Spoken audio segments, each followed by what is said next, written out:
জি, আমি আরিফুজ্জামান চট্টগ্রাম বলছি।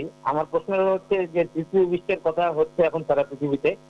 এই তৃতীয় বিশ্বের ভবিষ্যৎবাণীর পূর্ণতার কোনো অংশ বাকি আছে কি? আর এর থেকে মুক্তির উপায় কি? উম্মতে মুসলিমা কি করে এখান থেকে রক্ষা পেতে পারে? জাযাকুমুল্লাহ। জি, ধন্যবাদ আপনার প্রশ্নের জন্য। সৈয়দ মুজাফফর আহমদ সাহেব যদি উত্তর দিতেন। ধন্যবাদ প্রশ্নের জন্য। প্রশ্ন হচ্ছে যে তৃতীয় বিশ্বযুদ্ধে বাকি আছে কিনা। হযরত খলিফাতুল মসিহ আল খামেস আয়াদুল্লাহ তাআলা বিন নাসরিল আজিজ বহু পূর্বেই ঘোষণা দিয়ে রেখেছেন যে তৃতীয় বিশ্বযুদ্ধের যে সূচনা সেটি হয়ে গিয়েছে। এখন শুধু এর যে চূড়ান্ত পরিণাম সেটি দেখার অপেক্ষা, এবং ইতিমধ্যে বিভিন্নভাবে এই বিষয়গুলো আমাদের সামনে আসছে। অতএব চূড়ান্ত পরিণতি থেকে বাঁচার জন্য হুজুর বারবার যে দিক নির্দেশনা আমাদেরকে দিয়েছেন সেগুলোর উপর আমল করার মাধ্যমেই আমরা এই তৃতীয় বিশ্বযুদ্ধের যে চূড়ান্ত পরিণতি এ থেকে রক্ষা পেতে পারি।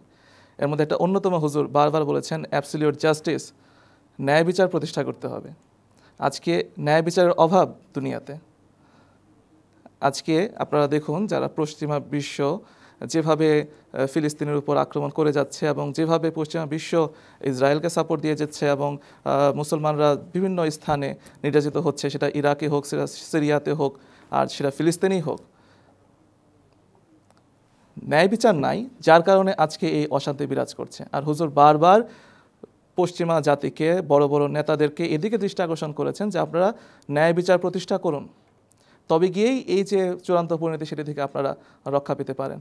অতএব এবং শান্তি সম্মেলনে যে হুজুর দিয়ে দিক নির্দেশনা দিয়েছেন সেগুলো আমরা তাদের কাছে প্রচার করতে পারি, সেগুলো আমরা তাদেরকে বোঝাতে পারি এবং এ থেকে আমরা রক্ষা পেতে পারি। আর মুসলমানরা কীভাবে রক্ষা পাবে? মুসলমানদের রক্ষা পাওয়ার একটিই পথ, সেটি যে বলা হয়েছে ওয়াতাসিমু বিহাবলিল্লাহি জামিয়া। এই যুগে যিনি প্রত্যাদিষ্ট মহাপুরুষ হয়ে এসেছেন তার হাতে বয়াত করার মাধ্যমেই মুসলমানরা এ থেকে পরিত্রাণ লাভ করতে পারে।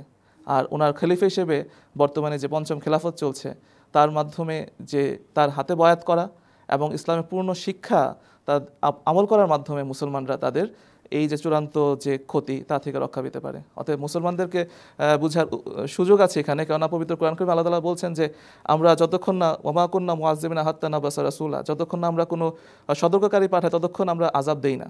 তো মুসলমানরা বিষয়গুলো খুব ভালোভাবে জানেন। অতএব এই যে আযাব গজব মুসলমানদের উপর বিভিন্ন জায়গায় বিভিন্ন সময় আসছে, তাদের তো একটু চক্ষু মেলে দেখা উচিত যে কেউ আমাদেরকে আহ্বান করছে কিনা। আহ্বান তো করে যাচ্ছে, কিন্তু সেখানে মনোযোগ দেয়া, সেটি বোঝা এবং সে অনুযায়ী আমল করা শুধু এখন দরকার। তবে গিয়ে মুসলমানরা আজকে এই অশান্তি থেকে রক্ষা পেতে পারে বলে আমি মনে করি। জাযাকুমুল্লাহ। ধন্যবাদ মাওলানা সাহেব উত্তরে।